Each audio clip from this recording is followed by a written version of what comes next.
the first episode that I am hopefully doing. So yeah, I'm joined today by Lately and by Gilbert.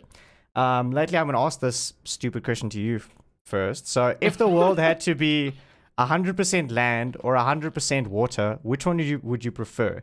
Doesn't matter like how it impacts people's lives. You just water. Water. Okay. Water every time. Why? I'm a water baby. I like swimming and diving. If it was all just dust and land, it would suck. Yeah, the thing is, if there's no water, how are you going to survive? No, the water will maybe be it's underground. Underground still, but the whole world is covered. Okay, and then Gilbert, yours is if you had to choose living underground or living in the air, which would you prefer? In the air, bro. I play too much Minecraft. For that to not be the case. I'd get my cobblestone generator up, you feel me? And then I'd be chilling. Okay. Tree farm. Nerd. Absolute nerd. Okay, You're cool. just gonna pull out a cobblestone generator IRL. No, literally. You don't understand, bro. I will be farming. Okay, cool. I thought that was gonna go like into Bioshock Infinite levels of like this is what we maybe would live in, like in the sky and shit. No, No, you know what's Minecraft. funny? We were watching Hunger Games the other day. I haven't watched Hunger Games, right? So my girlfriend's like, "Are you sure you know how this works?" I'm like, "Yes, yes I do. I played Minecraft Hunger Games. Oh my god. I know exactly how this works." Oh, hold up. Okay, cool. Yeah. So, I don't think this is really something we're going to chat a lot about, but did you go to the orange hat thing? Yes. Yeah, Okay. we were both at the Orange Hat after party. As someone who's from Joburg and couldn't go and couldn't like figure out what it was about, could you guys tell me about it? Because I'm curious. That's what I want to start off with. Because you guys didn't go to Comic-Con really. I don't think you guys just went to the after party. Me and Adrian don't go to things unless there's inherently gaming. Yeah. Yeah, that was like my reasoning behind as well. When I saw there's not really any esports, I was like, my interest levels plummeted. I was like, nah, it's okay. And then I ended up going to the after party because I knew Gilbert was going to be there. I knew Carl was going to be there. And Jan. Yeah, I was there for the boys and the free drinks. Okay, cool. But yeah, it was pretty good actually. I got to see a lot of the people that we don't get to see very often unless there's LAN events. So being able to see them outside of a LAN event and me not competing anymore, I was like, damn, hell yes, I'm going. And it was much more just like a proper social event being thrown for everyone after the Comic-Con. A lot of fun, bit of networking, obviously. Got to network once you have the people in front of you. Shout out my boy Green Soup. Yeah, I love Green Soup. And obviously Gilbert was the one networking. I was the one drinking. I was sat in the corner for so long, and I was talking to Green Soup, and then he's like, oh shit, Green Soup. So he pulls up, and then we start talking, and Green Soup's like, yeah, no, me and Green Soup talk for like half an hour. Shout out to the man. I know he's a bit of a controversial figure right now, but yeah, it's he's a decent O. He's a decent O. Yeah, I think the first thing I said when I greeted Green Soup, I was like, look, it's the only admin I didn't want to fight. Yeah, no, the rest you want to throw hands with, bro. Yeah, dude, when Green Soup told me it was Casper running the servers when we were playing at LAN, I got up and I told him, I want to play.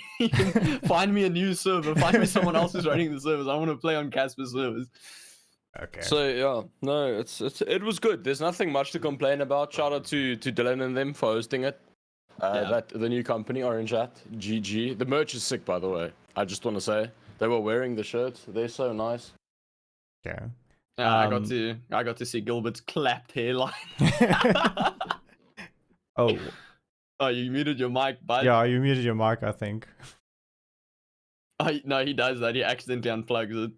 I did not accidentally unplug my mic. My dad walked in. I said, don't talk about my hairline. My hairline is fine. No, but now show us the back. I'm not going to turn around. You can't force me to this time. Oh, okay, cool. Oh, I had to slap it up a little bit. I was like, it's not my fault. I want to stick a plunger to the back of your head so badly. It grew back so fast though. Like it's normal. Well, normal. Yeah, you look like your average like financial management student at Stellenbosch. Good. I'm not financial management. I'm doing accounting. Shut up. I didn't even know what you were studying. I just you look like that. Okay. I'm gonna put us back on track just a little bit. So, you can decide who goes first, but let's go with who you guys are, like how you got where you are with Flashcast. So just essentially. Yeah, just tell about yourself, your career up until this point. No, you know what I want to say? You go first. because mine is wildly underwhelming. No, but that's fine. It lines me up, so I look better. No, valid. No. Let me think. Okay, so we go back 2016 is when I first like got into CS, I guess. I genuinely remember just watching like videos on Counter-Strike on YouTube, and I was like, "This is a sick game." I didn't realize it was like the biggest esport in the country at that point, because I was into COD before then. So it was like, oh, okay, COD's sick and whatever. But that was when the COD scene was still popping. So I had a PS4. I was gaming, you know, like thought I was the shit, dropping like 50 kills in Dom. I thought I was nuts. I wasn't. I played one pro scrum and I just got shit on so hard because there used to be like this like scrum group. And then I was like, CS looks cool. So I started playing CS in 2016. I went to CPT Rage, I believe. And I saw Bravado and I think WG on stage. And I was like, this is sick. This pro scene is sick. Even though like at that stage, I'd say it was like the golden era IMO. I hate to like be reminiscent of the past, but I think we were in a good space back then. 2017, we had that massive injection, so I was like, okay, this is sick. So I started playing. 2018, my playing career peaked. I peaked Div 1. Back then, it was still like somewhat kind of respectable. Yeah. Now it's just nothing. But I just never learned util. I never learned anything. I didn't understand the game. I could shoot people. Now I've lost that ability as well. And then 2019 kind of took a dip. 2020, I started with Big Five. With Spartan, and then Spartan and Kyle Cypher. And 2021 we went over back to Royalty after Big Five kind of fucked us over. And I ran Royalty, and then the casting started actually when Jan was like, I want our game streamed, and I was like, I'll try. I've always liked being on camera. It sounds a bit egotistical, but I've never had a problem with being on camera. So I decided, I'll cast our games. Of course, massive learning curve at first. I mean, I think all of us can attest to that. And I don't know. I just kind of ran with it. And 2022 came around. I got the EveTech admin job for like the tournaments for esports. So it was like a conflict of interest being with Royalty. So I dipped from Royalty. And from there on, Adrian retired, and I was like, okay, so Pin come, Adrian come, we do Flashcast, and yeah, essentially, 6 months later, here we are. Okay, awesome. So yeah, there's not much to it. I don't think there's like it's that. I generally think it's one of those boring stories in ZA, but it's all good. Adrian's gonna tell you now that he made land, fell out top 4. Yeah, made a lot of land, didn't win a lot of land, did I? Yeah, so I actually. By the time Gilbert was competing, we were probably competing about at the same. I was probably competing at a lower level than Gilbert at the time. Really, I started playing competitively in 2016. Really, it was after I stopped playing semi-professional tennis after tearing a shoulder muscle, so I reverted to gaming. We have a very similar story. Yeah, you Because also I also played Western Province.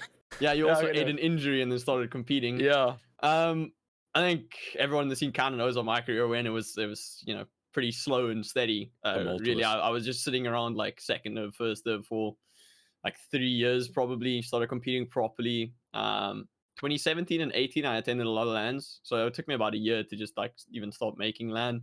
And then obviously played CS before that. Only started competing then. Played a bunch of LANs. Always loved being in front of camera and doing interviews. To be honest. I just enjoyed it. I think I'm a bit more charismatic than most of the players, I guess, or like less, at least less shy. It's not very hard, no.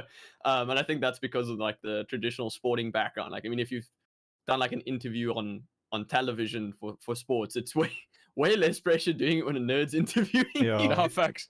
When they are more socially awkward than you. It made it so much easier once you realized like, oh no, the social aspect's pretty chilled. And then obviously I competed up until end of last year, which was by far the best year for me in CS because most of it was online.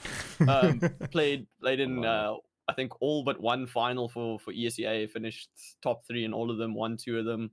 Maybe so that was pretty money, good. And then I mean I gave myself till I finished my studies to a little interesting point. I did an honors degree just so I could compete for another year, because I promised my girlfriend I would retire once I'm done studying, and then I literally worked hard enough to qualify for an honors degree just so I could compete for one more year. What a god. So the year under Black Wow. Laminate was me. Like, I wrote so many second ops. Like, I didn't really care about the honors degree, even though I did super well. I got the degree, but I was focusing on the CS side of things mostly. I mean, the studying part's easy. It's the CS part's a lot harder. So I wrote so many second ops. I ended up graduating in March only because I kept skipping exams to play CS and play qualifiers, which I know a lot of the other players didn't do. They'll just like not show up for qualifiers because they're writing exams. So that was fun. Retired at the end of the year. I put out a statement that I want to, bring a lot more eyes to the actual scene, cast games, stream games, because it's something that never really got done for us during standard league times. The only times we really saw streams was LANs or like massive online qualifiers, and the production value was always super shoddy. Even at the LANs, it wasn't great. And I kind of wanted to just make a difference with that. And when Gilbert then approached me for Flashcast, I was like, this is the place to be. And when he said Pin's doing production, I was like, oh, I know exactly who Pin is. He's the best guy in the country for what he does. So I was immediately on board when I heard Pin was there, and I knew Gilbert very well because he was obviously, we won Big Five together, him as management, me as a player. Yes, we both got screwed by Big Five. So It's already immediately Big Five. said yes. Let me just. I'm not gonna Yeah, say well, who no, it no, is, no, but it was the not Big Five. silent investor behind. Yeah, Big it was Five. there was like in the background. Big Five was actually great. It was just the background stuff, but that's like how most orc stuff Tools goes. and oh, who is I can't even remember the guy he's like in the UK now? Used to be big in the CSC, but yeah. Other Spartan. No. What's his name? Anyways, doesn't matter. But Doesn't matter they're who it was. great. They responded like no problem. It was the silent investor. Yeah, Just it didn't want to was listen to something in the us. background. But when I was immediately on board with them, to try and make the Flashcast thing work.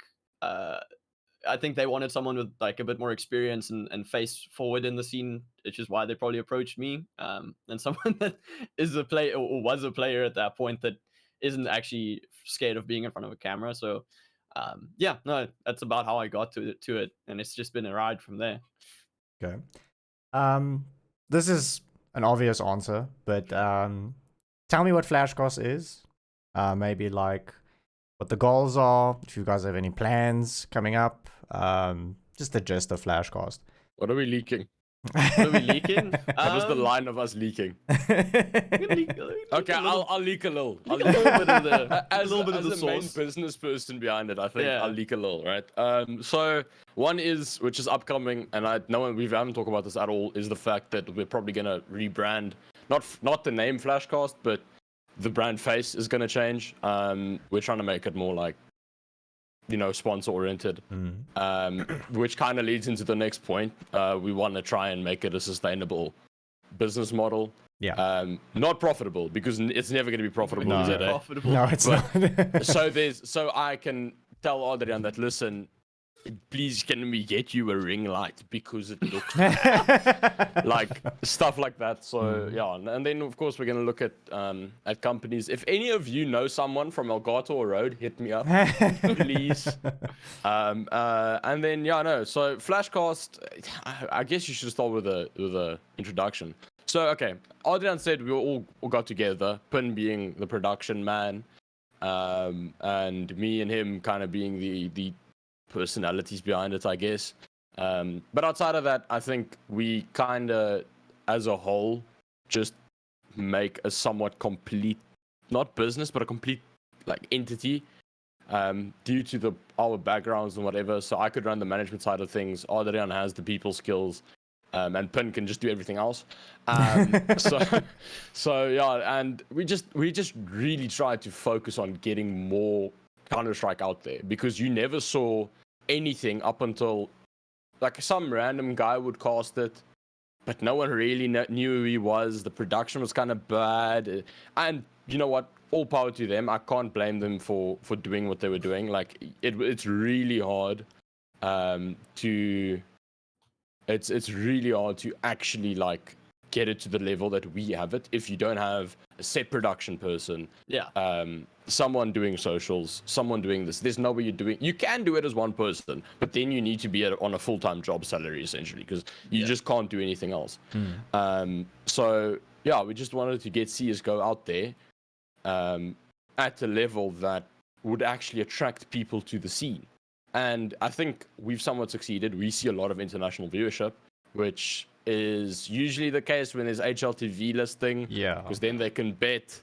But we've seen international people come in. We've seen some of the other African countries, their CS:GO players in chat. Shout out Lambda, love you, my boy. And yeah, it genuinely was just a thing of me, Adrian, not really Pin, but me and Adrian felt like we needed to get like this out there for the people, and Pin just kind of made it all mesh. Okay. So Yeah. I mean, he does so much good work on the production side of things. Like, we can always do that thing, right? Everyone comes to CS for the production. Like, you can always mute the stream, but the production side is what keeps everyone there. Mm. As I've spoken to so many people where they're like, yeah, I mean, usually they just mute the stream and watch, but a lot of what they've experienced in South African scene and a lot of what we had in the past is if someone did stream our games, you'd always mute the casters and watch the game. But the problem is the observing was always terrible. The production quality was like shoddy, so people would just go watch GeoTV instead. Whereas we wanted to bring something that people actually, even if they mute us, because we do talk a lot of shit, that it's a stream they want to watch, that looks professional, that runs like a professional cast. And Pin really brings that, right? I mean, I don't think there's anyone that challenges Pin at the moment in his production level for CS in the country. I mean, Evasive does it pretty well, but I mean, Pin is like land level, so and he can run it completely solo at a land level as well. So he's incredible. Really liked working with him so far. And on the sustainability side, yeah, obviously it's ZACS, right? Everyone does it because they love to do it and want to do something for the scene. So it's literally just three guys doing it out of passion at the moment, and we want to like keep raising the bar and keep raising production value. And it's obviously hard to do that when you don't have any backing at all. It's just us doing it. So that's kind of what we're going for. This is like calling it sustainability, but it's never going to be like a profitable market driven kind of thing. It's always just help keep us on our feet so we can keep bringing it. yeah, no, literally, that's valid. So this isn't like a Flashcast thing, but literally what you said is exactly what I did. So in 2016, I never played professionally. I just played CS. I love CS. My friends would play on and off. I would solo queue a lot. I never got to the point where I played on Faceit or ESEA. But in 2016, I was like, I want to watch local CS, but I have no idea where to watch it. Like, this is now not knowing you can go on ESEA and watch ESEA Open, Main, or whatever. So I tried back then to do something, and I couldn't figure it out because I didn't know anyone. And then last year, I found out how to do it, and then obviously I started doing stuff as well. But I agree with the fact that the average Joe who is not into it, because I was into international CS quite a lot. Like, I watched everything, even the tier 2 stuff back then.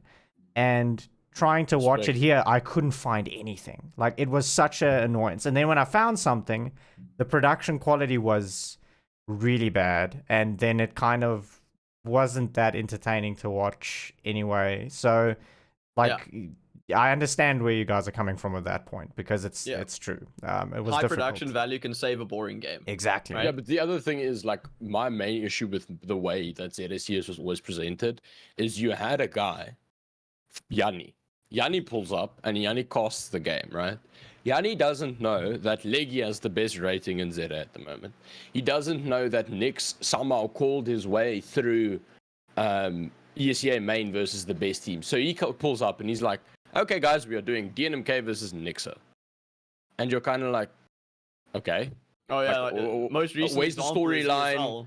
ESL. Who are these guys even? Like, what does it matter that they're playing each other? What's the history? Whereas we know now, if you go look at Twitter, well, I'm on Twitter permanently, but if you go look at Twitter, right, you've got Nyxa versus DNMK beef.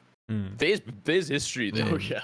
And there's something you need to mention. And you just kind of had this like pointless game of Counter-Strike you're watching. And I think that's literally more important than the quality of the cast. Maybe production, I think if you are invested in a storyline and this is something that this is hectic, but something that Casey Neistat said. He said you can have horrendous video quality, horrendous audio quality, but if you are telling a story, you will get viewers, you will get people that want to follow the story, and that's literally what me and Odin have been focusing on. The amount of chats we had where we were like, listen, these are the stats, but it's deeper than that. So we need to explain, like, Nix does not like Nixer. That sounds funny, but that's just the fact, you know? Yeah. So, I just think it was a thing of there wasn't a continuity in the scene at all. There was no one explaining what anything means, so... No, people would get to the finals and be like, how did these teams get here? They don't even know who, what did they do to get here? Is there beef? Do the teams like each other? You know, what are they even playing for? No one really understood that. And I mean, even going back to like, I don't know, when was Eve Tech when you were running it, Gilbert? Was that 2019? What, Eve Tech? Yeah. No, that was Josh back then still. No, but... Oh yeah, it was under Josh. Yeah. When that tournament was happening, I was like fresh kicked off the NMK playing for Sin 5. And obviously I was still really good mates with everyone on the NMK while playing on Sin 5. And I literally messaged Nexus. I was like, let's start beef on Twitter. And let's just beef with each other for this tournament. Let's see what it does to like viewership numbers. And I think I think that was a semi-final or something. We had higher viewership than the final. Yeah, no. Because we were just like causing a bunch of shit on Twitter. So everyone wanted to come watch who's going to lose this. And meanwhile, like even mid-game, we're like chatting shit in chat, and then like Steam messaging each other like people are buying it. Like you got to do something interesting. And like, watching the tourney. The players here just tend to not do something interesting. So yeah, you either have to build narratives for them, or like, I mean, even though like the stuff Nick was tweeting now, maybe I don't agree with it, but that's gonna make people watch his game. It is, yeah. Like I want to see him, right? If they play Nixer now, I really gonna want to go watch. So they just played Nixer. They got trashed, but but like I would have loved to watch that game now because of that. So it builds storylines, at least makes it more interesting. I think that's where we also have a little bit of a lack of interviews, content, podcasts. You know a little bit about that, eh? Like, you got a couple of those. No, but I mean there's a little bit of a lack of that, so we don't even see the faces behind the names on the server. Like, no, if you're like, yet again, I keep using an average Joe as an example, but that's that should be the target audience, is just a normal guy who wants to watch some esports, maybe, if they're interested in the CS. thing is, what you had in the past, and you still have it mostly, is the fact that you get people that come to watch CS. Those are the pros. If you go look at our chat, the people that are most vocal, yes, it is the players. The pros. It's never like, and I'm not talking about like second div, first div votes. I'm literally referring to Slowies in chat, Vols in chat, all of them are in chat, and they're not talking shit per se, but they're commenting on the game. And you kind of hope that you would have more people in chat, because we've gotten a few questions like, oh, who are these teams? Yeah, where do they come from? And you'd hope for more of that, and you don't have like that, like I don't know, like a beacon really for all of that to just like combine around. So you need people that are there talking to Nix. Like, Nix, what is your beef with Nix? And he's gonna tell you they're all rats and I hate them. Like something like that. You need that, and it's just not there. So I listen, guys, just watch the Dragon on YouTube channel. I know that's cooking. Yeah. We know there's a bunch of interviews cooking there. Yeah, hey, I've gotten very busy, but they're still happening. I get you. Life. I'm actually super excited personally, like to watch things come out. After seeing the names involved, like I'm like, I need to. Making me stress even more here. It's because people I used to compete against. I like to see what shit they're talking now. No, I remember back at Big Five, I had Lately and Frozen on the roster, so I had this 1v1. Mechanically Frozen superior, by the way, but I had it like positioned where we were doing like a general knowledge thing, like who wants to become a millionaire type beat, right? And then the 1v1ing, and then it was like on this sliding scale. Yeah. And it was a headache to record and edit. The editing was so bad. I spent like, that video's still up, by the way. I spent like 12 hours on that thing. It came out alright, but like, I asked Adrian, who was like, I asked him some tennis question. He couldn't even answer me. And he goes, I don't watch professional tennis. So yeah, no, I get where you're coming from. Especially now you've got like, how many people?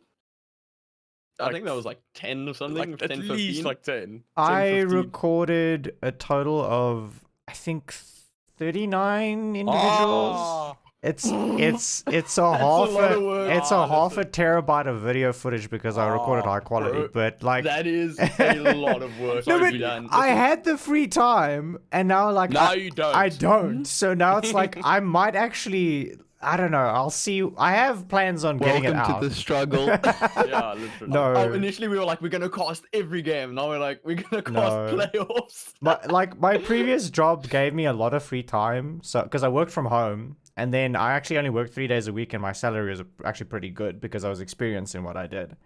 But now it's like, no, I'm working like 5 days a week, and it's 9 hours a day, and I have to drive there and back, and it's like less pay. So yeah, It's a pain in the ass. Yeah. but no, No, I get that. I'm getting it done. It just might come out a little bit later than I wanted All to. good. No, But, no stress. um, The thing is, in the ZA scene, people could press you for time if you were getting paid. Right? No, I'm not getting Consistently. Like, bro, if I was getting paid to cast all these games, I'd be like, damn, I'm gonna cast every game. No, I right? I'll be agree. there. But it's just not the case. People pressure us like, please cast this game. It's gonna be a banger. And I'm like, dude, I have work tonight. I can't. My work's gonna pay me to do this. If I take that hour off, that's less money for me. No, unfortunately, actual work takes priority, unfortunately. Yeah. But yeah, we'll get there. We'll see what happens. Yeah, but the thing is, I'm just excited that someone else is putting in like time and effort into the scene as well, right? It's the same thing with Evasive. There's always some friendly banter, I think, in all the streams when if we like stop by in each other's streams, right? Where they'll make a post and they're like, "Oh, look at these guys." Yeah. Gilbert will always up some shit there, and it's fun Hundreds. because like I'm super happy that they're also putting out a lot of content for the scene, right? Games are getting casted. It's a big thing that it's at least happening. Yeah. Yeah, that was like the bare. I think we're like hitting the bare minimum level of coverage currently, and it's so much more than we've ever seen. Yeah, like we have 2 streams going, but it's the most coverage we've probably had Yeah, with by these far. matches ever. Especially at this level. Yeah. With actual production, where it's not just Yeah. some one. I always say like just one guy sitting talking over the game with auto director on, and right? with a That- it- default HUD, HUD. like from the game. Yeah. Yeah, that's what it usually was. Where it's now 2 productions literally running simultaneously, actually covering games with casters not having to do their own production. Like it's a massive difference already. And like I'm here for it. Like it needs to keep going and needs to keep getting better and bigger. Like that's the only way we're gonna get consistent HLTV coverage here. If we have constant streams, the numbers are gonna go up, sponsors are gonna be more invested. Like it's all this cascading effect, but everyone's always like, why don't we have any sponsors? Why don't we get HLTV coverage? So I'm like, we're not interesting. We have no Yeah. viewer. we have no scene coverage, we've got Yeah. no viewership, right? And you gotta build that ground up a little bit. Yeah, I mean, we definitely have people that are dedicated to doing this. Like, even if you look at Rocket League, for instance, their Rocket League's stuff. huge. Like, Rocket but League's Rocket League- huge, but Guys, I can tell you how much money's in Rocket League. no, but Bro, their players single-handedly, like one player in Rocket League top 3 makes more than an entire CS team in a year. wow, okay. It's insane. Like I I can checked their also tell you how winnings. much the admins make. Yeah, bro, the admins make even more. Oh, I chose the wrong esport, guys. Jeez. No, literally. No, we chose the I wrong chose the careers. wrong We should be, esport, we should man. be admins, bro. I've spoken to that- Josh and I've I've spoken got to that Gilbert. I was covered. like, I should have been an admin. I should have never I got been a that covered. competitor. I knew that. Oh. I saw the reason I know is right. So back in Big Five, Kyle was just starting with RLCS as IFA, and I was on his Canva account, right? Because he had like some of the things there. If any graphic designers are in chat, don't talk to me about Canva. Canva is by far the easiest platform to make quick edits on and post it to social. Shut up. Anyways, so we had his invoice was there for, and I was just clicking through and I opened it, and the dollar amount at the bottom of that invoice. I was like, okay, okay, okay, but, and that was before they got pay raises, before the scene got bigger. Nah, bro, that's different. I knew in tournaments that Josh was still adminning locally. He was making more than like the winning team's players, like combined Okay. for the tournament. I was obviously I'm friends with Josh and I was messaging him like, this is our prize money. Like, I'm not getting anything for this tournament. I'm putting in like so many hours. He's like, but I'm making more than any of you. Wow. Literally. Yeah, no, it's the place to be as an admin organizer. Talent as well. The talent for all the lands make way more than the players locally. You do catch a lot of strays as an admin, though. Yeah, I mean, admin work is not easy. It sucks. It's hard work, and like I have a lot of respect for good admins, right? So I love We try. Green Soup. So I've always liked Josh. That's why I sent Gilbert in his mood because he sucks. But I got a lot of respect for the good admins because it is hard work and you have to deal with egotistical, full of themselves little kids that have no idea how anything actually works behind the scene. They just like Or racist old server no bunnies. work. What's going on? That's your other demographic. Mm. And then you have like the top of the scene in the middle. Yeah. Like you have your more abrasive pros, and then you've Like got me. your carefree Volch. Dream to work with. Oh yeah. Dream. Oh, Never well, had a great. problem with Volch. Never had a problem with Triton. All of them. All the good players are fine. Like they know they're the best. They just keep quiet and do their thing.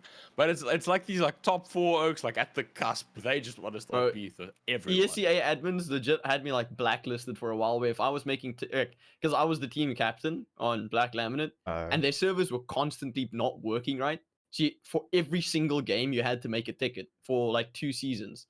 So I was making a ticket a night basically, and they.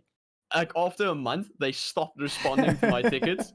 Like someone else on the team had to start making tickets because the admins just refused to respond to me. It got so crazy because I was like, after like 15 minutes of wait, I'm like, bro, I have a fucking job to go do. Can you do yours, please? Yeah, no. Like I literally told them, I also have a job. Can you please do yours so I can go do mine?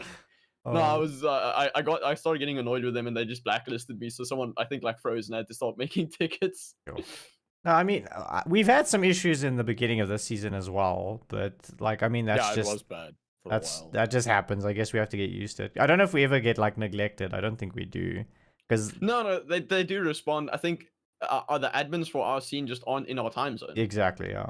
They're literally like, and I think they're in the American time zones. All I'm saying is just get one Okanzeta, it'll be all good. Please, Everyone knows him. I'll You just do it. I message them swear on I'll Twitter. do it. Bro, if it was me, I'd just give you my number. You know, like like just WhatsApp me. Because Josh if I'm does getting that for paid, us, right? Josh isn't even an admin for ESEA, but he knows. yeah, the but he's admins. got backroads due So to yourself. we literally WhatsApp Josh if we're having issues, so he just direct contacts an admin for us. That used to be the only fastest way to get an admin. Yeah, literally. Sure. You have to backdoor it. Like you just, it's nepotism. Okay.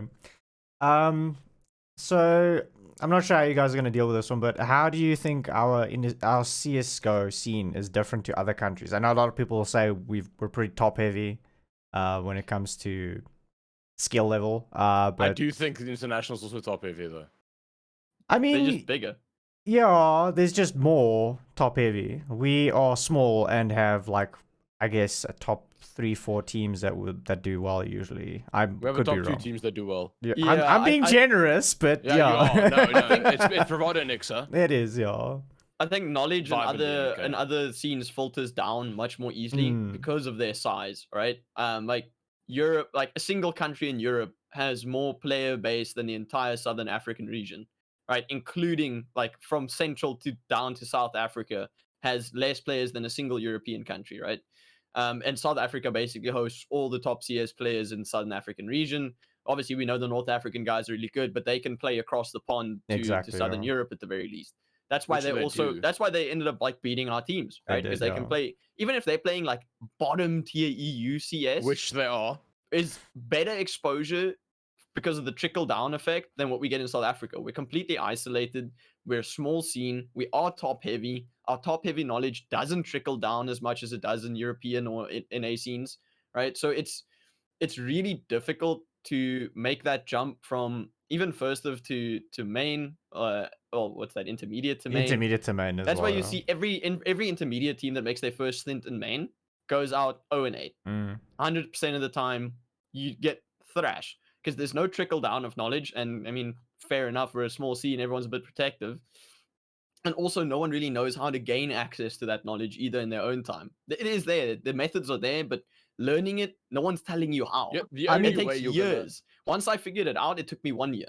I mean, yeah, but the way you're going to get pulled up is by a coach.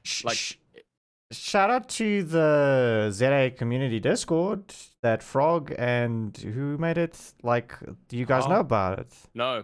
I know about it. I've never used it. I mean, no, they were trying to like get scrims planned between like the high tier and the low. They were trying. I don't know if they got it right. They were trying to get stuff happening. I get the logic, But I don't know. At least they're trying. That's the gist, though. No, the thing is, right? And I'm not discrediting what Is they're it trying. dead at the moment? Never mind.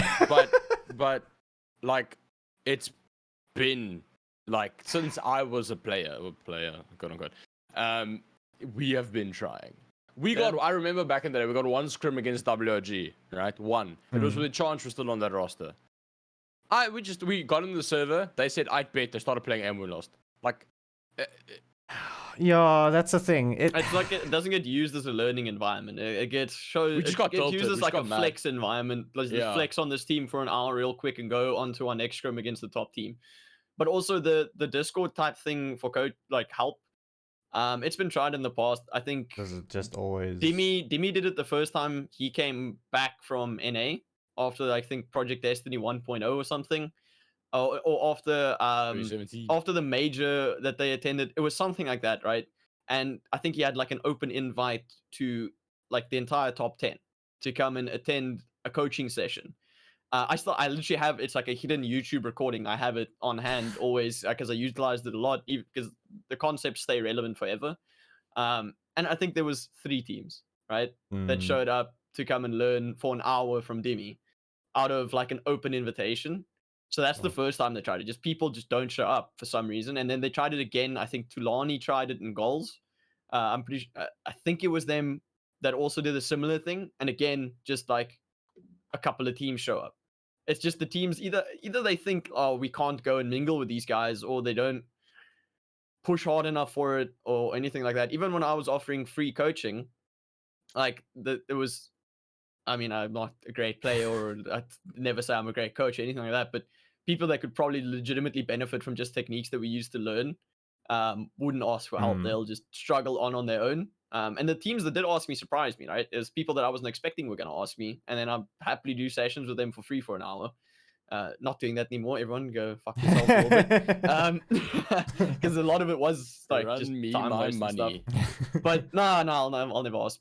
Maybe I'll ask money for coaching in the future. But I'm not that good of a coach to consider that. But yeah, I think we don't have a trickle down effect. We're a super small scene. We're top heavy, and I mean, people are scared to ask for help in general. Like, just you'd be so surprised at the amount of top players that would legitimately give you advice for free. Not a free coaching session, but like if you just pop them a message and ask like, how many demos do you watch? Where do you get strats? What do you do? They'll probably tell you for free and be super happy to help you. Most of them. I was always super happy if someone asked me a question of where we got info. Like I just tell them immediately because it's someone. No one ever did it for me. It was like 3 years of struggling my ass off with Nexus trying to find info and figure out what's going on, and cracking like that top 5 slot by just bashing our heads against the wall repeatedly for 2 years. And then like you finally speak to more experienced players and they tell you how easy it actually is when they utilize their techniques. And we're like, guys, all I'm saying is if there's a first division, intermediate division, go watch 2018 Astralis and play every map they played with their util. I promise you, you will. CS dead in a couple of months though, so give up. Go play CS2. Yeah, that's another thing. Hey, I don't know how much. I didn't want to put more stake into preparing things for this season or for now because CS2 is coming out, like camera flybys, camera pan. I have no idea how that's gonna work yet. And like the overlay we thing. are very. No, I wouldn't say stressed, but I'd say we are completely in the dark as to because me and Pin, like we've spoken about this extensively to the point where I was asking pros that I know have the game if we can literally use their accounts just to check if it's there. Like the same, like the fly throughs and like what's the program that you like have the smooth like fucking if that works and stuff like that, huh? The one you use for your lerps. Yeah, the one you use for lerps. Yeah. Because if you have the updated like lighting effects and whatever, of course you're gonna use like. Did you use the Half-Life tool for that? I can't remember either. I haven't. I've done it once ever, and I struggled for like 3 hours, and I was like, "Nah, this isn't for me." Okay, I just do mine in game to be honest, but I'm lazy. So, going back to the like local scene thing, when I started casting in like South Africa, I actually started casting some matches in Europe as well. There was a team that let me cast their matches. They're from Finland, and the amount of opportunities they've had is actually insane when you consider they're an intermediate team in Europe. because they had a tournament and they entered and they won, and they won a lot of money for like Yeah. a low tier tournament. And now they flew somewhere for a LAN, and now they're competing in a LAN because they won that tournament. But then you compare that to our scene. Obviously, we have like what 2 big LANs a year, maybe. Yeah, if we're lucky. If we're lucky. We have one big LAN a year. Yeah. Most years. Yeah, One big it one. used to be it used to be 2 to 4, right? Yeah. When I started competing, it's now 1. coming out of COVID. It was 1, and for this year, I think we're hoping for 2, maybe 3, but I Maybe. think it's 2. I think it's 2 this year. If like the whispers are correct, it's 2, right? Because Comic Con should be 1 for Yeah, VS No, Land, it is and Rage. definitely one. Yeah. and we just don't know. But there was like talks of another land like last year already, so I just don't know. Like Okay. nothing ever gets released until it's like, oh guys, qualifiers next week, good luck. It's usually how it goes here. Like the players just find out, oh my goodness, it's been announced, we got like 2 weeks to prepare. Yeah. I mean, Yeah, because so all we really have is online, but then we have to deal with load shedding. We have to deal with scheduling, and it's I don't know. It's cool. It's nice that there's like an open way to get to main, and then you get to play against Bravado. But it's a long journey, and that's a long road, yeah. I don't know about the financial side of it. I don't know what the winnings are for Main the is teams. really expensive to buy into if you're not guaranteed money. Oh, $15 a player per season. yeesh. Okay. To activate as a player per season, you Yeah. need to pay $15 to be there. But I mean, in main, it's pretty chill. Your org's going to be paying it for you in main, probably. Yeah. Hopefully. And if you finish anywhere in like top 4, you get way more than that back. But yeah, it's not a lot of money, dude. I mean, I was like consistently top 3 in main the entirety of last year. Bro, it's not a lot of money. You're really Mm. doing it because you love to do it. Yeah. Like if you're on like top 2 teams, you're getting pretty decent money. Like you can live off that if you're like sharing an apartment, but it's tough to say the least. And I'm hoping there's more money injection into the scene going forward because players need sustainability in what they're doing. Yeah. Like, if I think about our biggest orgs, they obviously make money in different ways. They don't do it off of just the matches. No, They- they just have sponsors. They have their sponsors, they do their content, they do their marketing and all Not that. really. Do they not? I'm guessing. No, I don't content know. is so dead. Really? Like, and this is a gripe I have with the likes of Bravado, with the likes of Nixa, with the likes of Goliath, for that matter. And I've said this to their owners because why aren't you doing it? You know, Bravado especially, right? Like They Bravado do has- content creators, but they don't do team content. But that yeah. like I don't care. Like content creators, okay, cool. I can go now, make an org, sign Dragamore. I've got content for the org. You get what I'm saying? Yeah. Yeah. It's not the same. Like it's not. I like and okay. I like Dragamore. He's a great guy. I will come watch Dragamore's streams. I will watch Dragamore's YouTube. But I'm not watching Dragamore compete twice a week. Like and why? We don't have personalities. Like everyone. Volge is a great guy. Go find an interview with Volge. Try. That's hard, yeah. Okay. Like, and it's not hard to do. Volge is at Bravado, like, let's say once a week. Maybe. Like, if they have to play, I know they're on inverters and whatever, but how hard is it to get everyone in the Discord and just do X or do Y? And I know Emma's trying. Shout out to her. I've seen the replies. I think there's a lot of Bravado content on the way because it's gonna of Emma. come, and that's why I literally told her. She messaged me. She was like, "What Bravado content do you want to see?" And I was like, "This, and this," and she went, "Okay, I'll do it." Yeah. So shout out to Emma for that. But and I don't see why you're not. You're paying these guys a salary, quote unquote. I don't know how much they're getting paid. I've got a rough idea, but you're paying them. Get ROI, man. Like you're getting represented at the top of the scene. Cool. But like, get your money's worth at least. Like, you're paying people to do content. Get Papa Capes to interview them in a funny haha way. Make a TikTok about it, and here's more numbers for our sponsors now. Like, and I don't see why Gilbert, they just don't do it. You and I have worked with players, right? It's sometimes it'll literally be signed into contract. Players need to be willing to do interviews and content and do a certain amount of content for orgs. And how many times have like even in 2 different contracts that I've worked with you, Gilbert, like players just refuse to do content. It's so ridiculous, right? That players just refuse to do content. I'm like, I- it's in like- your contract. Did you read your contract? thing You is- have to come do content. No, the thing is, I kind of get it if you're not Yeah, getting paid. it depends on the level of the content. If you're and the not level of getting the pay. paid, alright, Mm. right? But Bravado are probably, like, let's be real, they're probably getting a somewhat not livable, but it's a Yeah, if large you sum. combine it with their prize money that they're getting for like- getting to compete on Bravado, it's pretty good. Yeah, like so. At some point, you have to just hardball them because if listen, if you don't do your job in a professional sense, they're gonna dock your pay. Like, just what? I'd get fired. Yeah, like, what is this? What is like? This is my thing with the professionalism in the scene. Like, if we don't, if you think Zipnik says no to content for strollers, You can't. No.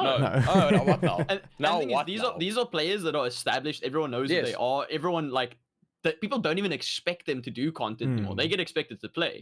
Our players, no one actually knows who you are internationally. Like, no one knows what you like do other than compete. Here, you actually, as a player, need to do a lot more for yourself for content and be more open to doing content consistently. I never said no to an interview. I never said no to extra content. I always loved doing it because, I mean, if I'm not the best player, I'll at least be the most well-known one for shit talk or something, right? At least make people know who you are. Whereas, I mean, right now in like the top 5 teams, no one actually knows who these players are outside of the server, and it's Exactly. ridiculous. Yeah, it's got to do more effort. Like Blaze streams and makes YouTube content. Everyone knows Blaze. He's like one of the Listen. most loved players in the scene Nah, because listen. of that. Blaze, if he ever retires, He's got you a sign career him as for a content streaming. creator. bro. You He- sign he- him as a content creator. Yeah, That same day. perfect. Like, I would, if I'm Bravado, I sign him as a content creator. I know he doesn't play for them anymore. I'd sign him as a content creator. There's no one that is a full package as much as Josh. Me and I know Reese is in chat. He's gonna say the exact same thing now. That man is what you want your players to be, like internationally even. Just shout out to Josh. The amount of effort he puts in. Well, he's not like streaming that much anymore. But it's just like when he was in his prime, quote unquote, on Bravado, creating the YouTube videos. It was nice editing as well. Like, it was simple, but it was good. All of that, like the fact that they didn't capitalize on that and went, listen, Josh, we'll get you an editor, because he could have literally propelled himself into, like, I'm not going to say a furious status of per person, but like around there, like that direction of content. And I just don't see why no one capitalized on Josh in So- that sense. But Just something Wookie brought up when we were talking about like our local scene. So he said there is no audience to sustain though. So ZA needs access to power and internet before we could become self-sustaining. The environment has gone full circle. We had access issues to internet before. Now it's power, which he's right. But I agree with him to a certain extent. Like locally, it's probably not a sustainable audience because of that. Like it's hard, and even for the players, it's super hard, right? Even scheduling sucks. Like locally, it kind of does suck. But the beautiful part about the internet is, we could build an international audience for our scene, right? The more teams go overseas, the more we involved in international tournaments and international content creation as well, right? If we're consistently pushing content from our scene and we can consistently get on HLTV, the idea is to build an international audience for us locally, because we know we've got a small audience here, right? If we can get international scene more interested in us because we do have current international representation, that's kind of the way forwards, right? On our best day here, right? If a game isn't on HLTV and it's a final, you're pulling like 104 viewers or something, right? You're just pulling just over 100. You can maybe cap out at 200 if there wasn't any load shedding or anything else involved, right? It's really difficult here. But slap that same final on HLTV in a big international, like in a big tournament, like a Comic-Con final, and you're pulling 4 or 5 times that numbers. It's still not a lot, but it's significantly better because you've got international viewership involved at the very least. I mean, is it sustainable? Probably not. Is it better? Yes. And I mean, I understand Wookie. He knows the industry super well, right? But I have another thing. Like, my issue is, right, like most people have access to Wi-Fi during load shedding now. Like, everyone's gone and bought a Gizu, you know, like a little box. Like, most people have that, right? So my logic is, you have the load shedding, like, dip isn't as bad as we're used to, or as it used to be. I remember back when, like, 2020, 2022, when we did the Eve Sports 20 for Dota, we would genuinely see half the viewership. Now it's not as bad anymore, right? So like my logic is make it worth watching. Like instead of going, okay, I've got load shedding, let me pull up 5 episodes of The Office. Now I'm gonna watch the CS:GO stream of DNMK and Nixa playing, for example. And I think there's still that market to tap into. I don't think we've exhausted it at all with load shedding, with Cyril being a dumbass. Like it is what it is, right? Like you just need to make it worth watching. We need to put out more local content, even surrounding the streams, right? The highlights, the interviews, the hype builds, you know, the analysis segments and stuff. The more content we put out around it, the more willing people are going to be willing to, you know, instead of going and watching an international game that's on right now during their load shedding schedule, maybe they're going to come and watch the local game that's on, right? Because I mean, 90% of the players in like the top 5 currently have alternate electricity, so the scheduling is getting easier. There's like a handful of them that don't, which is ridiculous that we need that to compete, but it's the way it is. But I have to agree with Gilbert, right? You just need to make it worth people's while to come and watch that instead of like just watching like some of The Office, like you said. Rewatching it for the 20th time, you know. Oh yeah, no. My girlfriend watches it so much. Dude. My dad started watching it and he was like, "This is so good," and I was like, "I've been telling you it's good." I don't know Rick and why. Morty anymore because I've got like 5 watch throughs on Netflix during load shedding. You are a child. I am a child. I'm a child with money. That's true. A child that gets paid in dollars. I don't know if we really need to talk about the Kato quali for the Challenger Katowice thing, but I want to talk about it.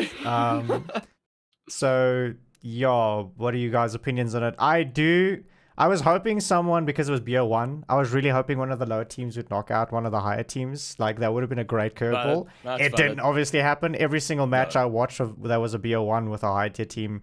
They 16-4'd their opponents.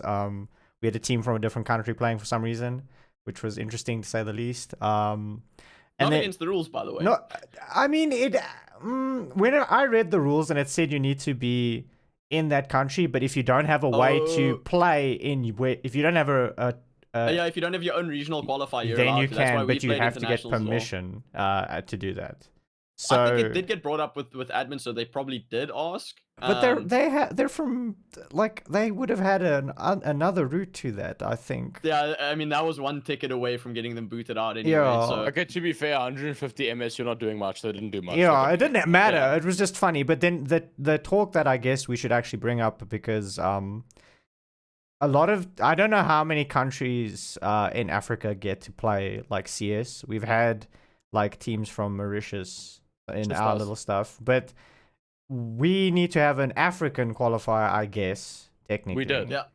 But there weren't. Yeah, we had one last year, but like that is the idea, right? Did we just have South African teams, or did we actually have other people? And then 15 average gang that came in and just destroyed Bravado 2-0, and then they remember they all had their regionals essentially as well, and then they it culminated in a South African event. But yeah, because you wouldn't believe it, but compared to the rest of Africa, we're a first world country. So yeah, that's the thing. It's like a big discussion to be had that we should have, because we are part of Africa. Like, if more of Africa can start, but the thing is, that's infrastructure becoming an issue. Yeah, and like that's the only reason it's not a thing, is because if we had Central African servers and like, you know, like if we had regional servers the same way America does it, where you essentially pick a server for best ping between teams, it would be great. North and South Africa would probably still not be able to compete against each other, but Central and Southern Africa would, you know, you'd be able to make a lot more plans. The problem is it's just too unstable of a political and infrastructural environment for them to do it. You know, for gaming developers to put servers in Central and West African countries and stuff, it's not gonna fly. You putting a server infrastructure worth a few $1 million in a war zone in Ivory Coast. No, you're not. So this was just a topic that was brought up by one of the 15 average players, that they were like, we couldn't enter this qualifier because we're from the northern part of Africa. Yeah, we would love like to have those guys actually be able to come consistently compete. Like they are such nice people and they're really good players, and they get exposure to the Southern European region as well. So that would be so sick. But it's just not feasible. It isn't, which is the unfortunate part about it, right? Yeah. But even speaking again on that ESL tournament, that goes back to one of like the first points Gilbert made, where like the person streaming the game doesn't actually know what's going on. And that's exactly what that ended up being. Is it was two good international casters And the production quality was fine. It is ESL. They didn't have any replays. Okay, which is- listen. Just I want to just pause your argument. I want to say this categorically. Our production quality is better than that ESL stream, and I mean this with my think whole heart. Both No South African ego, productions were better. nothing. Evasive and Flashcast are better than what they did, and that is horrendous. ESL. And we They weren't had the even allowed to casters do re- anything. They had the casters, just I think, running, standard stuff.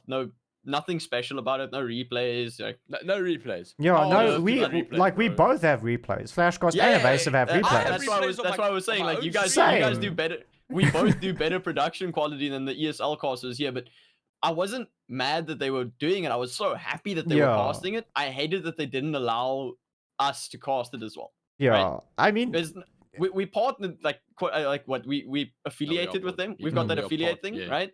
Which means we're supposed to be allowed to cast those games, but Slav and receive response to that email, by the way. yeah, they just don't respond to us because you have to get the GOTV from them.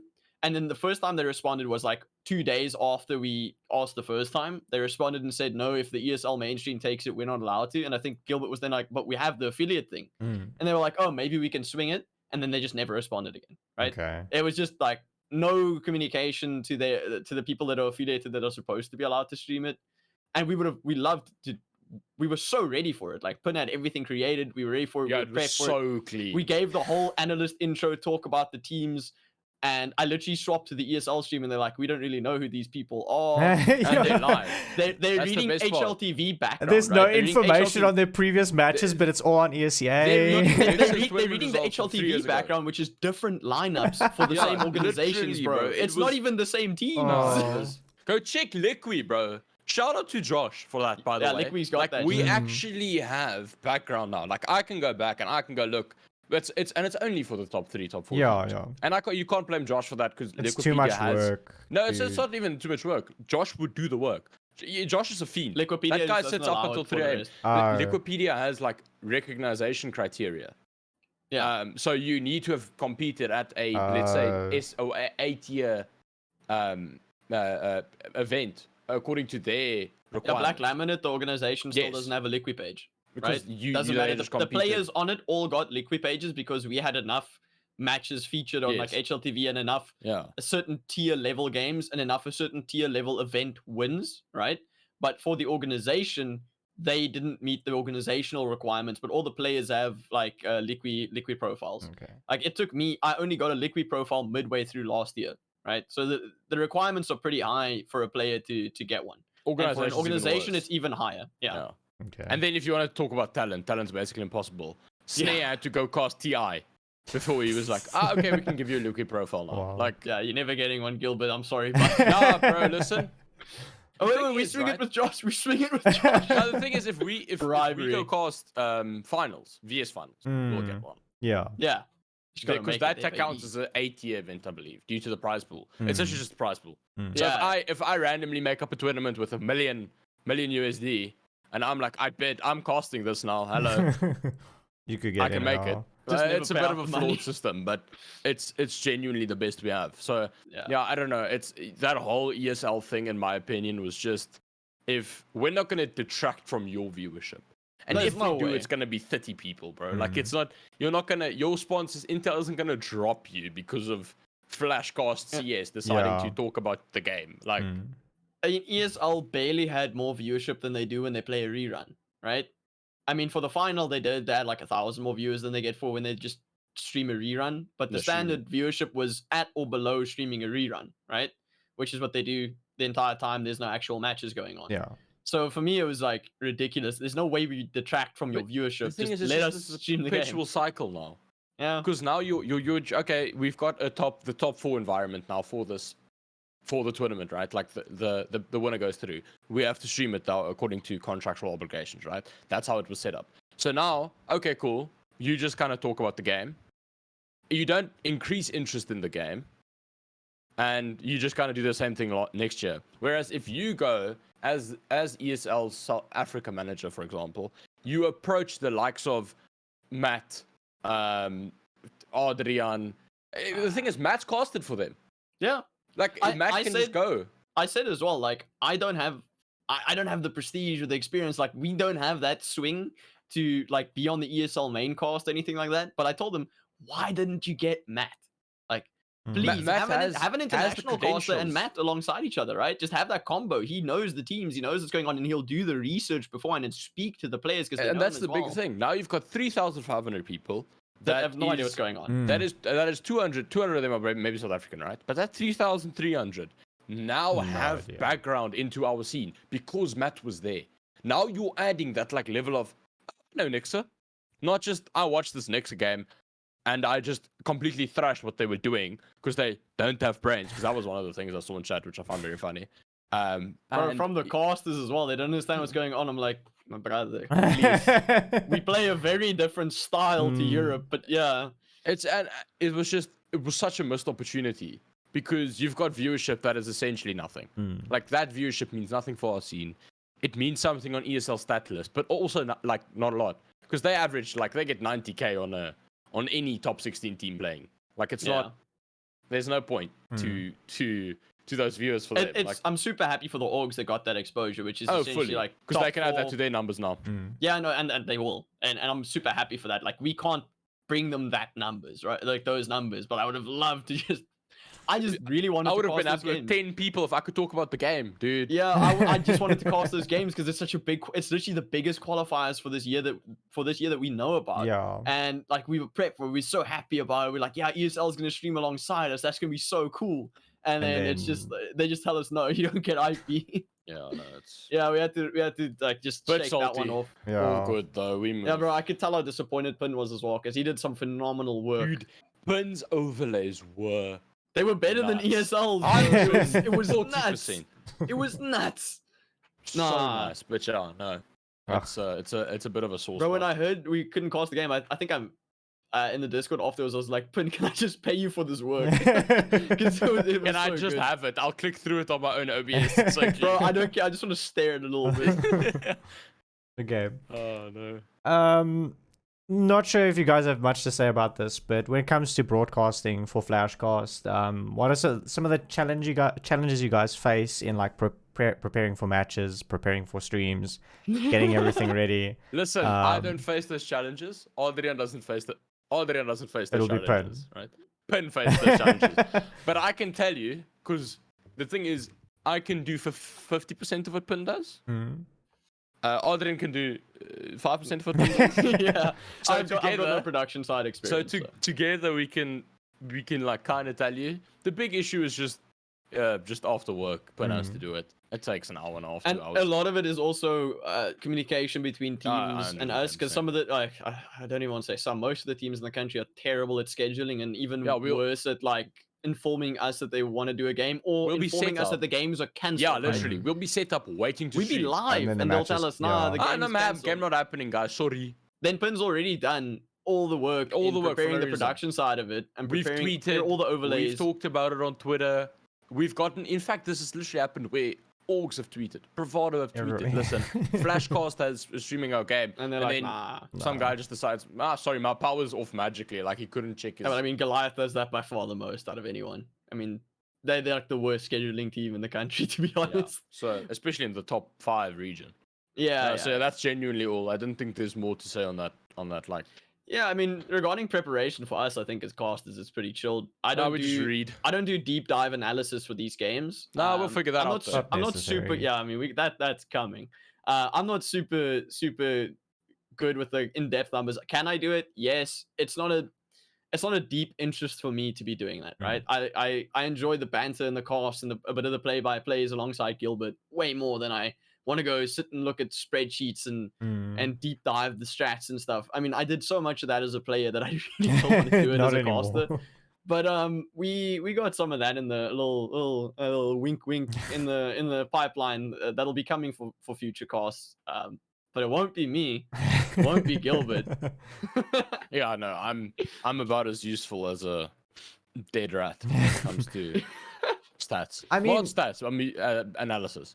I mean, one of the, like for me, because I solo cast a lot of my stuff, and it's a lot more pressure. It's hard. It sucks. It's like, because the thing is, I need to keep thinking of things to say, and there's no one to bounce off of. But when I wanted to start doing this, I was like, okay, I want to do everything. I want to do like a little like give myself a little bit of time after the stream to have like a little skybox thing about a cool play that happened. I wanted to do everything from beginning to end on my own before I met any of the people in the scene. Yeah. I would have done Semantic. analysis in the beginning, cast the match, a little thing at the end, and then done with stream. Just focus on one match.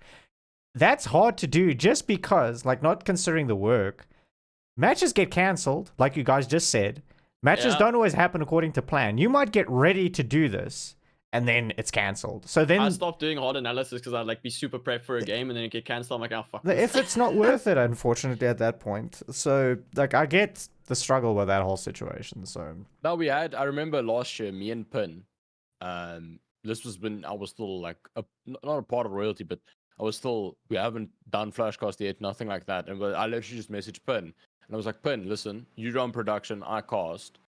I'll do some like reading up about the teams, and we try and like just do something proper because it was Nixa against BVD. No, it was Nixa against BVD, old Nixa for ESEA, like I think semis, right? It was a big game, and we started doing it, and Triton's power went off at 10, and we sat there till 11:30, just waiting and waiting and waiting, and then finally they were like, "Oh, cancel time." Yep. So at that point, I literally said, I don't. I think you You did your unplugged mic thing again. brother. Yeah. I pulled my mic out. So no, like I was just like, fuck this. What is this even? Like, why? Just like Yeah. at 10, spell's not gonna come on to like minimum 12, right? I don't think a lot of the players understand the amount of work that goes into setting up a full production cast. I think they think it's just switching it on and hitting a couple of buttons. It isn't. But Pun and Gilbert obviously all understand like how insane, and you as well, you've obviously also run casts, you still do it with Evasive, the amount of actual work that goes in. I think like production guys are probably on before players are on, even on warming up, right? Getting 100%. everything ready. Right? It's a crazy amount of work that goes into being ready for your game. If we're casting at 4, Pin's on after work. If we're casting at 8, sorry, Pin's on after work. You finish work at 4:30. Works from home. He will literally be busy for 2 hours, eat dinner, and then we'll have to be live. Yeah. Like it's a crazy amount of work that goes in, and I think players don't have a lot of respect for what goes in behind the scenes to get those casts up, because otherwise they won't just keep canceling games. They'll be way more interested in actually like making sure shit happens, as opposed to, oh, please cast our game, thank you so much, this was great. Which we like super appreciate the teams that are willing to work with us, but it sometimes just feels absolutely disrespected. Yeah. With the way they handle it as well. Okay. So, how do you guys feel about the future of CS as an esports in South Africa, especially with CS2 coming out soon? We already had a little bit of a chat about that. Do we think it's going up? Do we think it's going down? Do we think we're just gonna stay where we are for a bit still? the thing is, we kind of saw this like parabola going into COVID, and I think we're on the turning point now. Yeah. Like I think we're on the way up again, 2A over B type beat. Like we're on the way up again, and I think CS2, just inherently due to the hype that is generated worldwide, I think we will probably see another like upturn. But the other thing is, from a competing standpoint, I think we're either going to see a dominance of, listen, this is just our aim heroes are going to be nuts, or we're going to see people like the more analytical type players like Nyx and them succeeding. It's going to go one way or the other. It's not going to maintain this like road that we're on now, where you can kind of get away with doing the bare minimum util.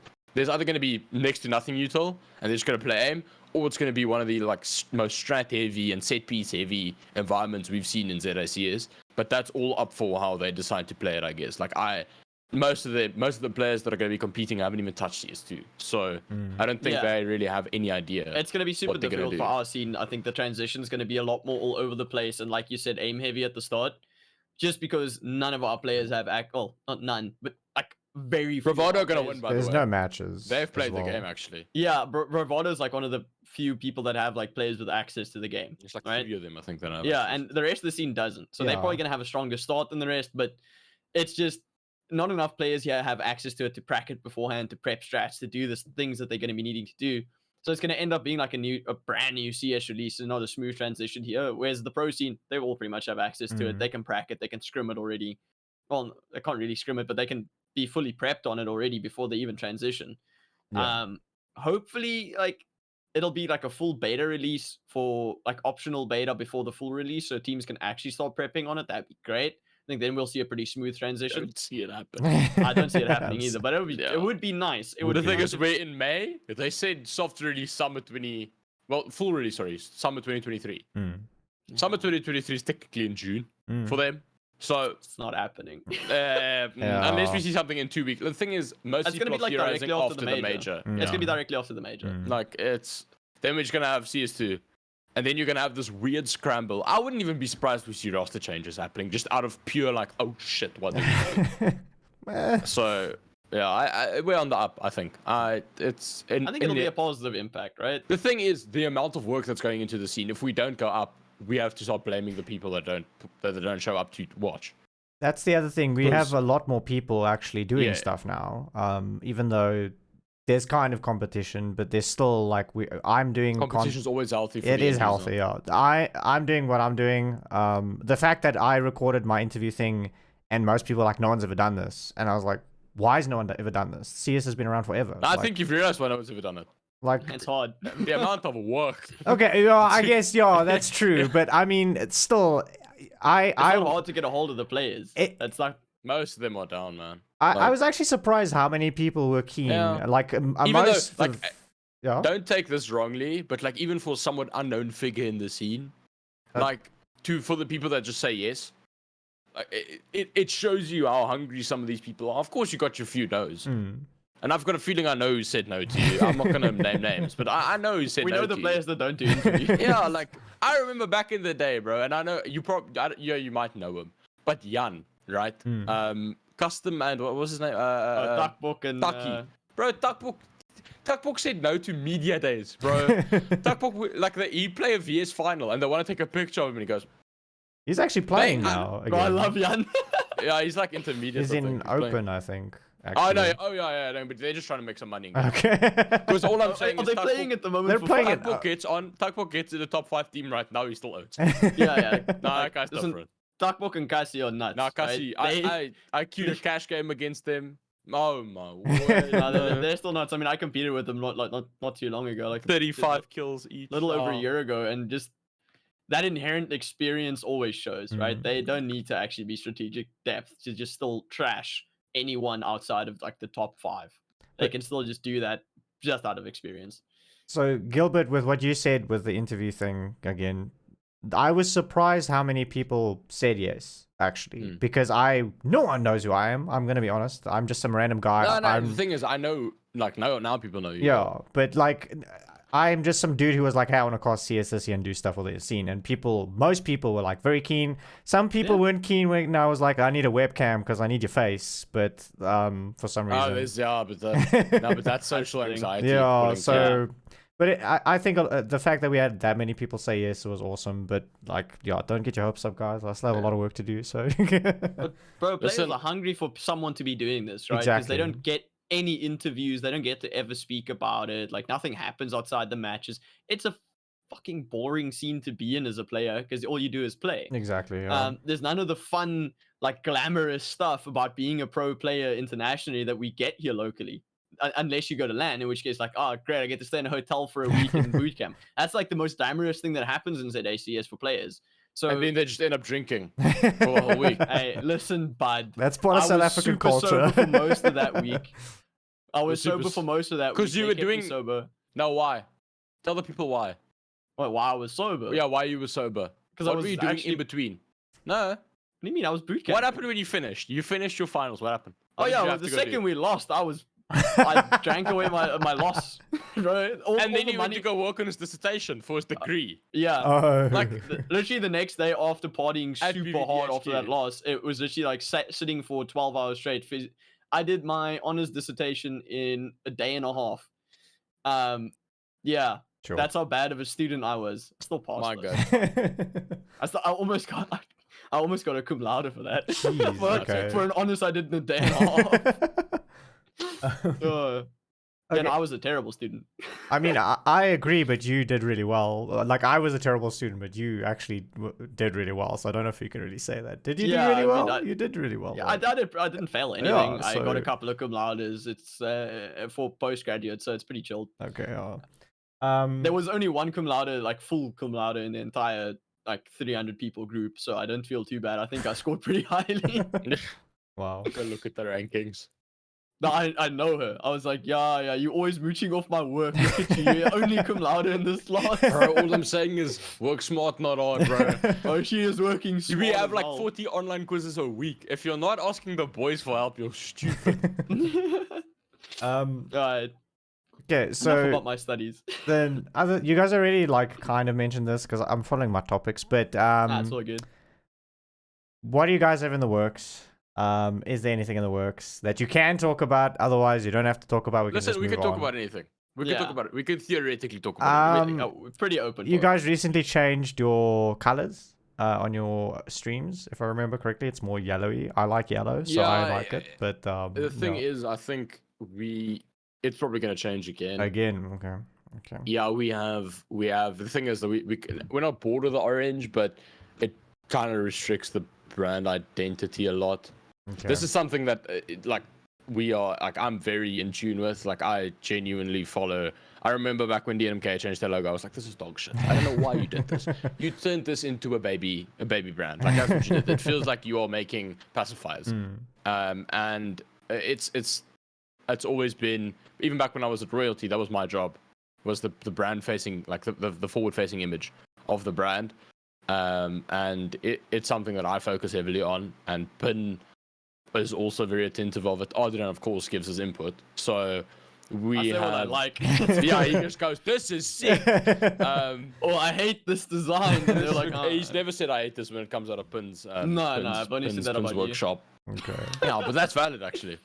But yeah, it's just sponsor compatibility, really. Okay. Yeah, right? it's most of Because it. if our designs are super cool at the moment, right, and they look really good, but the way Gilbert made sense to me because I love what it looks like right now. I think it looks sick, and he was like, "Okay, but how do you integrate this with the sponsor? Where do you put a sponsor? Where do you put a sponsor with Mm. that has these colors, right? Wait, how's it gonna look? There's no way to really integrate that orange theme and everything the way you'd like to with sponsors, and rather have it ready to go for the sponsors as opposed to needing to change everything because of a sponsor, right? Yeah, like Yeah. the I think brand that's the CI idea. is like Dell, Intel, all of those companies are super specific about their brand CI to a point where they will pull sponsorships if their logo doesn't appear with the correct background color. Okay. Like it's really that bad. And I don't want a potential like sustainable option for us to go down the drain Just because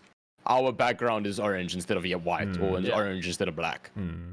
So it's kind of this thing of let's just be ready for it if the opportunity arises, which to be fair, I think if you look at the numbers and you look at the way everything's going, it should arise at some point. It's just a matter of when. And other than that, we are incorporating new members on the analysis side. Yeah, If you know ZICS, I don't think it's hard to put two and two together. Okay. He's a amazing analyst. I genuinely have watched like some of the things and I'm like, damn, this is impressive. Okay. And other than that, yeah, we got that 100% locked in. Yeah, that's confirmation on the done. analysis side. I think we'd love to incorporate one more member to make it like a full cycle, but we don't know who yet. We don't know. We obviously know for what we want to do it, right? We know what we want one more person for, but it's so difficult finding someone that can do the things we want to do. in We're the also local scene working to the- on a website. Yeah, but that's like a bit more down the line. that That's that like- takes give It's time. it in like- the works. Give it like 3, 4, maybe 5 months. Yeah, but it really it's- depends. Okay. It's genuinely we're trying to do it all inclusive. Yeah. Like, Yeah, and it's- imagine it's everyone involved is strict passion project, right? It's not Strict like we passion have project funding to and- just slap funding at someone and be like, "Yo, and do this for XCS us." It's like players. literally, will you work with us out of passion to do it for free? Yeah. And that's like literally how it's going at the moment. So mean, it's a goat. nothing Love the happens fast. Nothing happens fast when everyone's working for free. Yeah. So, and we're super grateful for anyone that is helping and willing to work with us. Like it's honestly incredible how willing people are to help us, and I'm very grateful for it. But yeah, I think content wise, I know we spoke about it a little bit, Gilbert, but we'd love to get like I think someone in for content, but it'll be a back end person, right? It's just like yeah, like editing. it'll just be an editor. We just don't know who in the scene Yeah, specifically. the thing is, most of the good editors are now working at big doing orgs. good editor work, doing it Yeah. full time. Yeah. They're not and going to want most to of come the- chill with us. Yeah, like, and most of the other people are like, the thing is that like anyone else, I can do a better job than. That's Yeah. That's- mostly yeah. my Our problem logic. is like we have people that can do it right now. It's just time. Mm. and Ben then- can do it amazingly. Yeah, Pin's like an incredible editor. It's just time because he's already doing full production. So we would like a full-time editor, but you're not going to get a full-time editor in ZA without it being paid work. I'm not opposed to it being paid work. It's just who. Yeah. Like we just don't know who we want to pick for doing something like that yet. Okay. I wanted to ask. Oh, the intro thing you guys have, by the way, for me, it's a missed opportunity, and I don't know if you can do it. Do you know the intro thing that like starts off as shows like Flashcast? For me, it's a missed opportunity that it doesn't end with a flashbang, like landing somewhere, going somewhere. No, listen. I was so said it from the disappointed when it beginning. didn't end that way. I said it from the beginning. From You the know what's the beginning, issue? yeah. What? You know what I wanted to do? I wanted to commission Kit Mhm. from Bravado, the 3D, like she's sick in Blender, right? Mm. I wanted to commission her to do an intro sequence, right? Like that's full 3D modeled. And I know how much it's gonna cost. That's probably the first thing I will do if we get any form of sponsorship money. And it might sound stupid, but it would be so sick. So yeah, I wanted to do like just even if it's just the After Effects like render Mm. of like the flashbang like opening up, you know, like the flash. It's just been on the backlog because of the fact that, you know, like Yeah, it's not integral. It's not that important. buddy. I just. Yeah. But I agree with Yeah, I think like it got brought up by Gilbert immediately like, when we were working on the designs. By the way, Literally. still massive shout out to Emma. Emma actually Yeah. did the made designs the for logo. Flashcast initially. Yeah. We sat in Discord and we were like, oh, how about this, this and this idea? And she was just working from the start, right? Just immediately got going and she had it done in like an hour. It was insane actually how quickly she worked. So she's like a little bit of the brainchild behind the logos. I came up with the name. Like it was all super quick.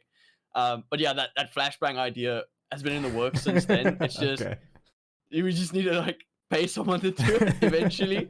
But yeah, it'll probably show up because it would be such a cool transition if like it's the flash that pops and fades out. Casters are sitting there or players go in. You know, it'd be pretty bussin'. Yeah.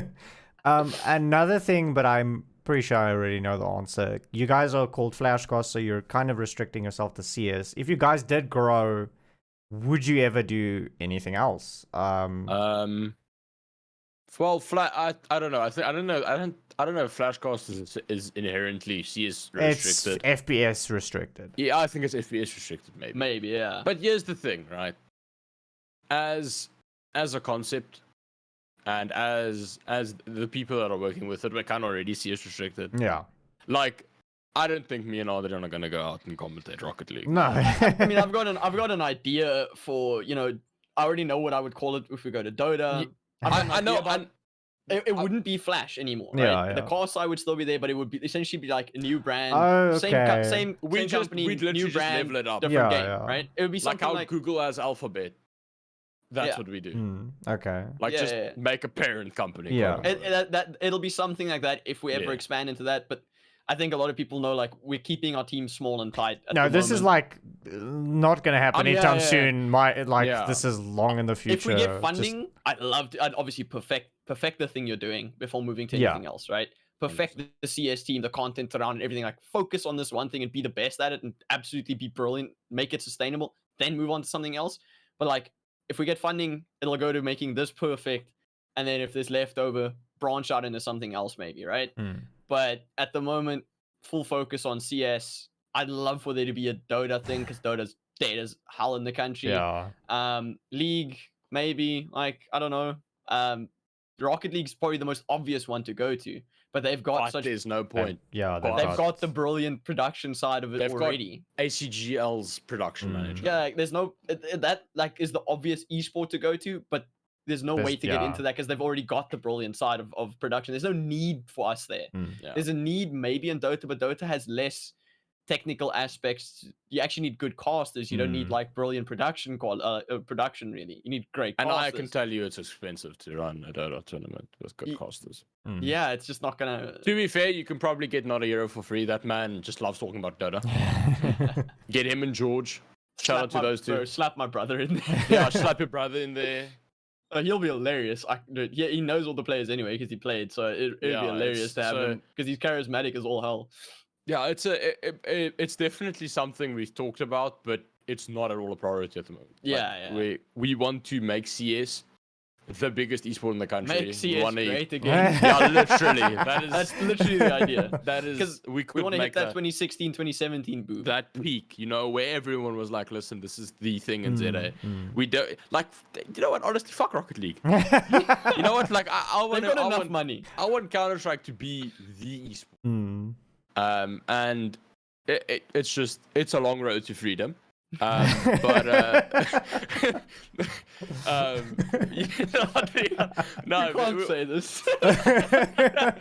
no, but we'll get there. Like it's generally just the thing of head down and get going. It's not a thing of when.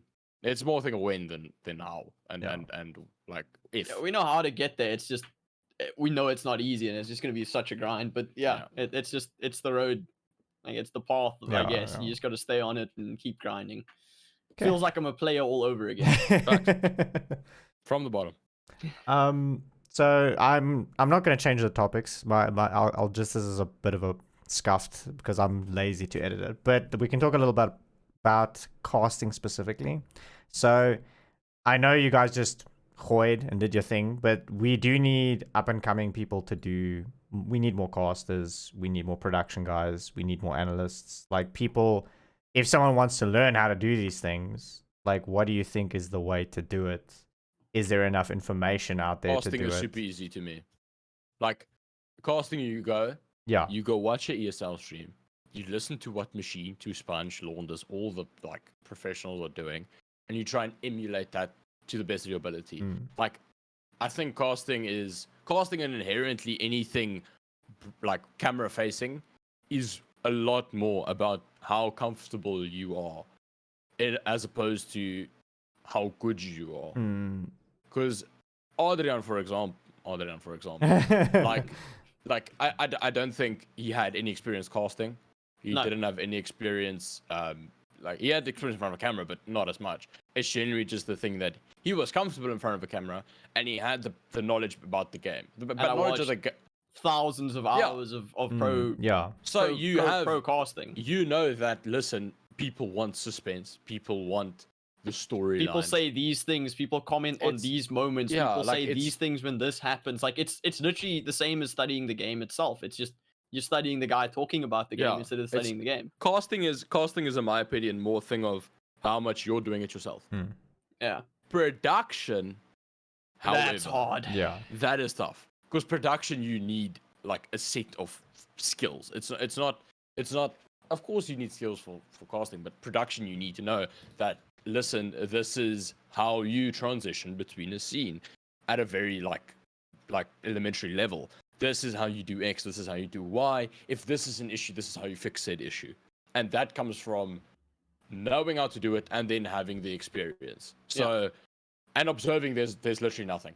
Observing is the same as I think the casting side of it, where you literally have to watch a load of pro observing. It's so hard to find any. It's incredibly information about observing. Like if you go ask Pin, I've actually spoken to. You literally just have to look at the examples out there. There's no one's gonna teach you to do your own lerps and all of that. It's really hard to get going. And I think I've spoken to Pin about doing like some form of not like workshop type beat. But then again, I don't want that knowledge to be out there for free because that's just detrimental to Pin's especially career. to Pin about the amount of work and stuff like. When you're the best at what you do, you don't do it for free. Yeah. He does it for free for us. I don't think he's gonna do it for free, like to teach people how he does it, right? But and I don't expect him to. But most of the stuff, there's content on YouTube about how to do it. Very niche, very hard to find. Right? Very hard to find. Very hard to find. It's there, and it's not like there's gonna be one video showing you how to do everything. You're gonna have to find one video for every little thing that forms a part of the whole. It is.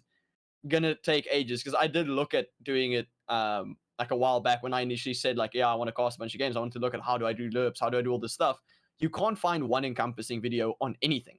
You'll find one video on one piece of a lerp, or like how to do this piece of a lerp, and you'll just have to keep patching it together until you eventually figure it all out into your own thing. And that's why I always say, like, I have so much respect for the amount of work Pin does, because it's hundreds of hours of work to build that level of production quality. It's not like even if he does show someone how he did it, it's still going to take them hundreds of hours to then emulate what he did. Okay. Yeah, especially the thing is with production and observing to the level where Pin is at, to the level where some of these ergs are at, it's literally the like input time before you can deliver a product that looks somewhat good is genuinely hundreds of hours. Yeah.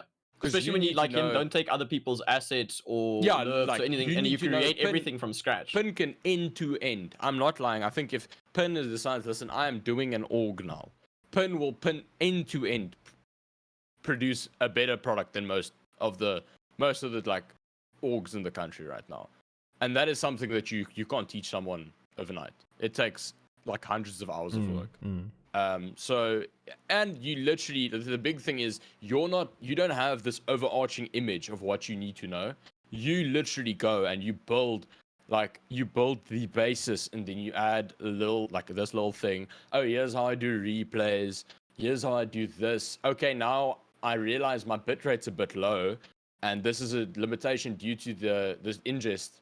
How do I stream directly to Twitch? Now you go find that out, and it's like this whole like you kind of it's not even snowboarding because there's no momentum. It's genuinely a thing of, oh, this is an issue. Let me fix the small issue and maybe it's building a pyramid. It's literally building a pyramid. Yeah. And that base is so wide. It's an upside down pyramid, because you're gonna start with a little block and build it out constantly. It's crazy. And the more you know, the less you know. Like, and that's genuinely the case in most things, like production and observing. The more you think you know, there's it's called the Dunning-Kruger effect, and it's so true. The less you know, the more you think you know. Literally, it's you think you're on top of the world, and then you realize.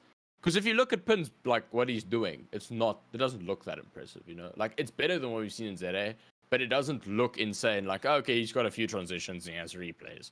Some set lerps, bro. Like, wait till you try it yourself. To get there, bro. I mean, the fact that ESL's cast, like, didn't have all the stuff that he had. And they probably have a 10-person production. Reiterated to me how insane it is that he does it as a one-man. Okay. Well, I'm going to ask you guys one more thing. It's not about local CS. It's not about our stuff. The major is literally like around the corner. I kind of wanted to do a fantasy league thing, but that's going to take too much time probably. So fantasy league and what's that? God, I don't even know who's qualified. Know what that is? Brother, I can't lie. I haven't been following anything. HLTV, you know, like you watch F1, Gilbert. Have you ever done the fantasy thing on F1 where you choose the races who you think is going to win and you get points? I've done for football. Okay, so yes. You can do that for CS on HLTV. I wanted to do one for South Africa and like send it on Twitter and see how many people join, but maybe do that later. But who do you want to win? That's literally what I'm going to ask. Who do you want to win the major? You don't have to talk about it too much, but it's topical, so let's go with it. Astralis. Didn't make the major. I'd like to see Dupree win it. Okay. Honestly. Because, you know, he's made all 16. It would just be the, like, absolute best cherry on the cake if he goes out and wins it with Vitality. Okay. And it also be Zaibu's first major. So. Yeah. I'm going to take the more cultured response and say G2 because Nico deserves a major. That's also factual. I agree. But they will bottle it, I think like G2's, Arsenal. G2 is the most fun team to watch. Yeah, they will bottle it. I guarantee they make final, they bottle it. But I want G2 to win because they're the most fun team at the moment to watch in the top or the end of the CS scene. I fucking love watching G2 play. And Nico has literally had the chance, like, in his grasp to win a major. And he's probably one of the most consistent top riflers ever. Like at points in his career, he was the best player in the world as a rifler, which is so unheard of, really. I think I love to see him win a major. Nico, That's literally what it's like, bro. Yeah. And I mean, you had Electronic in there for a little bit. Now Electronic's off the cliff again. Yeah. Back in the bin, he's mudded like Manchester United. So yeah, it's lovely. Yeah, Gilbert. I'm a Man Absolutely City fan. mad. I I know. Oh. You're in high spirits constantly. You got Yeah, Haaland. I'm hyped, bro. My boy just broke the goal sscoring record. Jack Grealish is on form. We're re-signing Gundogan. It's all good. Let go of his wiener, bud. No. Pep, bro, I would be on my knees for Pep. Pep would be getting that action, bro. Bro, I don't know if Oh. you saw my tweet. I haven't tweeted about football like once ever because I didn't really follow it. I stopped following it the second Manchester United started becoming mudded, and then I was literally just like, the only tweet I have about football is me saying Manchester in the bin. Yeah, And I'm a Man U fan. sad. It's sad time. Oh. It's been a tough couple of years. I don't even watch football anymore. It's too hard. Manchester is blue though. But anyways, yes. Okay. But yeah, we've been going for an hour and a A half. while. Yeah. A bit, So I think that went well. But you guys, obviously, everyone, the people we have in chat can find you guys on Flashcast on Twitch. The Twitter handles are on the little boxes. But I think most people that are here will already probably know who you guys are. Thanks so much for joining me. Hopefully I can keep doing this because that is the goal. If I find the time, I'd like to keep getting more people on and involved, especially like Pin, for instance. Oh, that would be sick. Yeah, and yeah, thanks. I do appreciate it, guys. I'm gonna switch to the cheers screen. So cheers. It's been an absolute pleasure. Bye guys. Thank you so much. Thank you for having us on, Mr. Cheers, Dragon. everyone.